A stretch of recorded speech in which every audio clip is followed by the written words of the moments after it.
নিজেদের তৃণমূল বলে দাবি করত,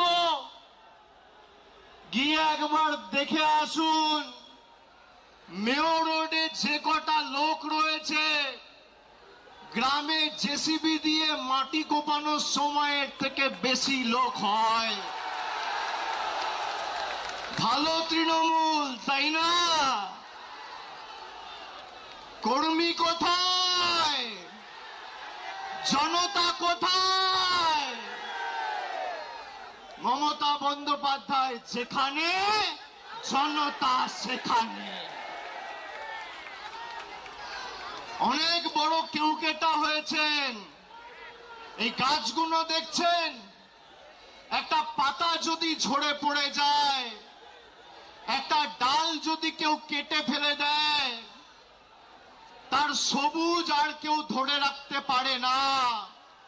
সেই ডালের মধ্যে, পাতার মধ্যে আর কোনোদিন প্রাণ কেউ সঞ্চার করতে পারে না। তার শক্তি তার শিকড়ে। একইভাবে তৃণমূলের শিকড়ের নাম মমতা বন্দ্যোপাধ্যায়, যার আদর্শ আন্দোলনকে সামনে রেখে হাজার হাজার লক্ষ লক্ষ কর্মীরা আপসহীন লড়াই সংগ্রাম করে দলকে আজকে বটবৃক্ষে পরিণত করেছে। তারা যদি ভাবে যে গদ্দারি বেঈমানি করে দলকে দুর্বল করব, তৃণমূল কংগ্রেস আরো শক্তিশালী হবে। যারা আজকে সভায় এসছেন, আমি কুর্নিশ জানাই প্রত্যেকটা কর্মীকে। যারা বলেছিল তৃণমূল কংগ্রেস শেষ, তৃণমূল কংগ্রেসকে পুড়িয়ে ছাড়খাড় করে দেব, সেই আগুনের স্ফুলিঙ্গ থেকে নতুন অগ্নিশিখার জন্ম হবে এবং তৃণমূল কংগ্রেস আরো শক্তিশালী হবে আগামী দিন। কারোর ক্ষমতা নেই। আর বিজেপি যদি মানুষের রায় জিতে থাকেন, তাহলে এত ভয় কেন? তৃণমূল কংগ্রেসের কর্মীদের মিথ্যা মামলায় জেলে ঢোকানো, নেতাদের উপর যারা মমতা বন্দ্যোপাধ্যায়ের সাথে এখনো আছে তাদেরকে ভয় দেখানো, তৃণমূল কংগ্রেসকে চমকে ধমকে লাভ নেই। এত মামলা দিয়েছে আমার উপর, একদিকে ইডি, একদিকে সিবিআই, একদিকে ইনকাম ট্যাক্স, একদিকে সিআইডি, একদিকে এসটিএফ। গলা যদি কেটে দেন আর যেদিনকে দেহত্যাগ করব, মৃতদেহটা শ্মশানে নিয়ে যাওয়ার আগে যদি বুকে কান পেতে শোনেন, তাহলেও সেই দেহ থেকে জয় বাংলার মমতা ব্যানার্জি জিন্দাবাদ করবে।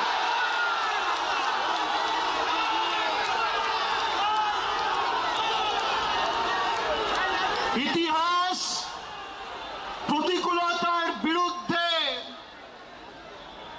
প্রলোভনকে উপেক্ষা করে যারা লড়াই করে, ইতিহাস তাদেরকে সমর্থন করে, গদ্দারদের সমর্থন করে না। 5 ওয়াট 10 ওয়াটের বাল্ব, সে এখন ভাবছে আমি হ্যালোজিন হয়ে গেছি। আরে বিদ্যুৎ সঞ্চার করছে মমতা ব্যানার্জি, শক্তি কেন্দ্র মমতা বন্দ্যোপাধ্যায়, যার আদর্শকে সামনে রেখে আপনার রাজনৈতিক পরিচয়, পথ চলা। যদি কেউ নিজের মাকে ত্যাগ করে, সে সন্তানকে সৃষ্টিকর্তা সর্বশক্তিমানও কোনোদিন ক্ষমা করে না।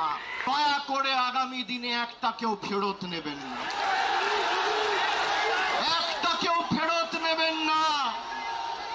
আজকের এই কর্মী সমর্থকদের উৎসাহ, উদ্দীপনা, বিজেপির ক্ষমতা হবে ক্যাথিড্রাল রোডে এই মিটিং করার, রাজ্য সরকারের ক্ষমতায়, পুলিশ তোমার, তদন্তকারী সংস্থা তোমার, অর্থ তোমার, কেন্দ্র সরকার তোমার, মানুষ তৃণমূলের সাথে রয়েছে। পুলিশ যাদের অযথা মিথ্যা মামলায়, অত্যাচার অত্যাচারিত করছে, আমি বলবো ধৈর্য ধরুন।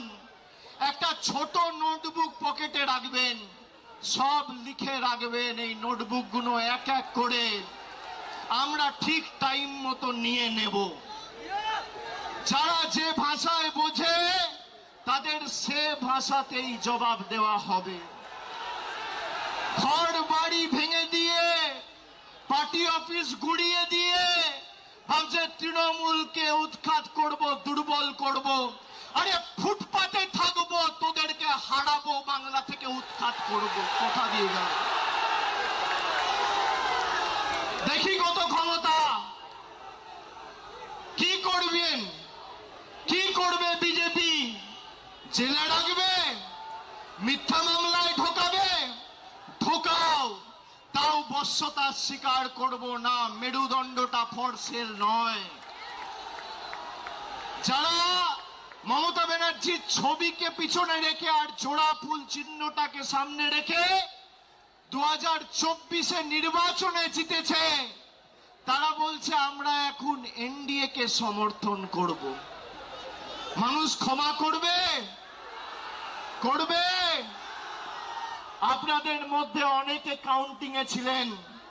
কিভাবে বিজেপি কাউন্টিং এ চুরি করে জিতেছে আপনারা সাক্ষী রয়েছে।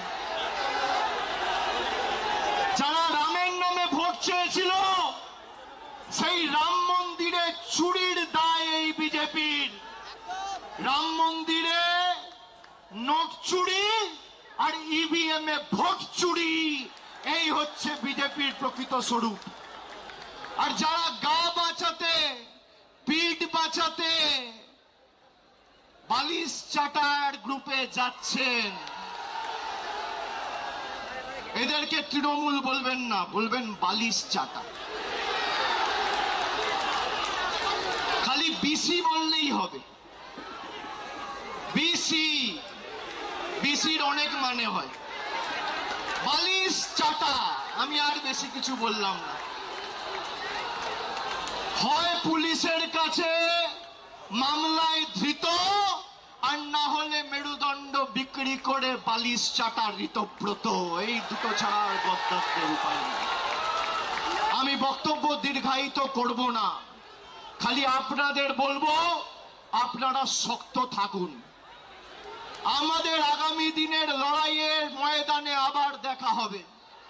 বিশেষ করে যে সমস্ত তৃণমূল কংগ্রেসের নির্বাচিত সিম্বলে, তৃণমূলের সিম্বলে, জোড়া ফুল সিম্বলে নির্বাচিত হয়ে যারা পিঠ বাঁচাতে নিজেদের মেরুদণ্ড বিক্রি করে ওদিকে গেছে, আমরা প্রত্যেকটা বিধানসভায় গিয়ে মানুষের কাছে ক্ষমা প্রার্থনা করে আসব। আগামী দিন লড়াইয়ের ময়দানে দেখা হবে। আমি তৃণমূল কংগ্রেসের নির্ভীক, সাহসী, সংগ্রামী, দেবতুল্য কর্মীদের আমার অন্তরের শ্রদ্ধা, কৃতজ্ঞতা, প্রণাম এবং কুর্নিশ জানিয়ে আমার বক্তব্য এখানে শেষ করছি।